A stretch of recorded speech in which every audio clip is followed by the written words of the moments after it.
Blade Babji ఈ పేరు వినే ఉంటారు. ఇది వ్యక్తి పేరు కాదు, ఓ సినిమా పేరు. అయితే బయట కూడా ఓ దుండగుడు బ్లేడ్గా చలామణవుతున్నాడు. వృద్ధులే లక్ష్యంగా చైన్ స్నాచింగ్లకు పాల్పడుతున్నారు. ఏకంగా అంతర్రాష్ట్ర దొంగగా ఎదిగారు. ఇంతకీ ఈ బ్లేడ్ ఎవడు? ఎందుకు బ్లేడ్గా చలామణి అవుతున్నాడు? పోలీసుల ఉచ్చులో బ్లేడు పట్టుబడ్డాడా? పట్టుకుంటే ఎంత సొమ్ము రికవరీ అయింది? ఈ ఘటనపై వివరాలు ఇప్పుడు మీకోసం.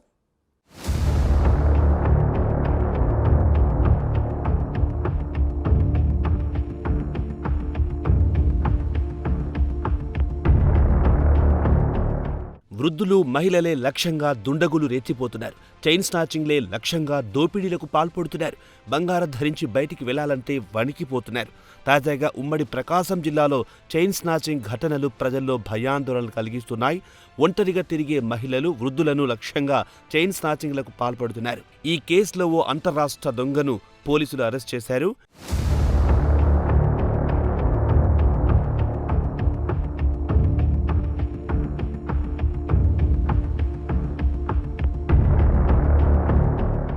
కృష్ణా జిల్లాకు చెందిన సుబ్బరాజు అలియాస్ బ్లేడ్ అనే వ్యక్తి చైన్ స్నాచింగ్లకు పాల్పడుతున్నట్టు గుర్తించారు. అతను చాలా కాలం మహిళలు, వృద్ధులను లక్ష్యంగా చేసుకుని బంగారు గొలుసులు లాక్కుని పారిపోతున్నాడు.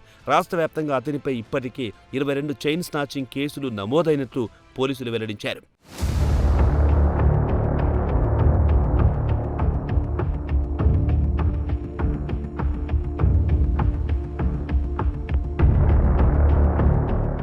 బాపట్ల జిల్లా ఆమోదగిరి పట్నంలో జరిగిన ఓ ఘటనతో నీతుడి గురించి తెలిసింది. సామ్రాజ్యం అనే మహిళ తన ఇంటి వద్ద ఉన్న సమయంలో ఆమె మెడలో ఉన్న బంగారు గొలుసును నీతుడు లాక్కొని పరారయ్యాడు. ఈ ఘటనతో బాధితురాలు తీవ్రంగా భయపడింది. వెంటనే పోలీసులను ఆశ్రయించింది. బాధితురాలు ఇచ్చిన ఫిర్యాదు ఆధారంగా పోలీసులు కేసు నమోదు చేసి దర్యాప్తు ప్రారంభించారు.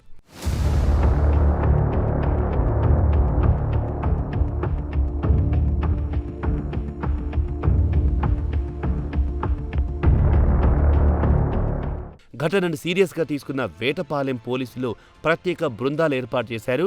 నీతుడి కోసం గాలింపు చర్యలు చేపట్టారు. సీసీ కెమెరాలు, స్థానిక సమాచారం ఆధారంగా పోలీసులు అనుమానితుల కదలికలను గుర్తించారు. ఈ క్రమంలో సుబ్బరాజుపై నిఘా పెట్టి అదుపులో తీసుకున్నారు.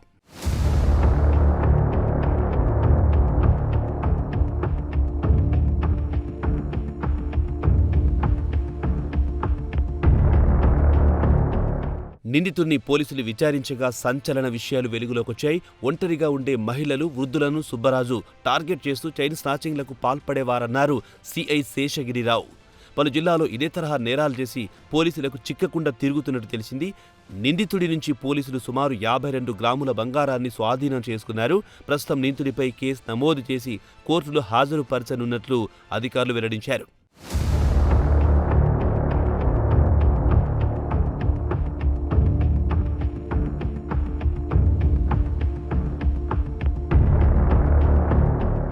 చైన్ స్నాచింగ్ల ఘటనలు పెరుగుతున్న నేపథ్యంలో ప్రజలు అప్రమత్తంగా ఉండాలని పోలీసులు సూచిస్తున్నారు. ముఖ్యంగా మహిళలు, వృద్ధులు బయటికి వెళ్లే సమయంలో జాగ్రత్తలు తీసుకోవాలని సూచించారు. అనుమానాస్పదంగా తిరిగే వ్యక్తులు కనిపిస్తే వెంటనే సమీప పోలీస్ స్టేషన్కు సమాచారం ఇవ్వాలని కోరారు.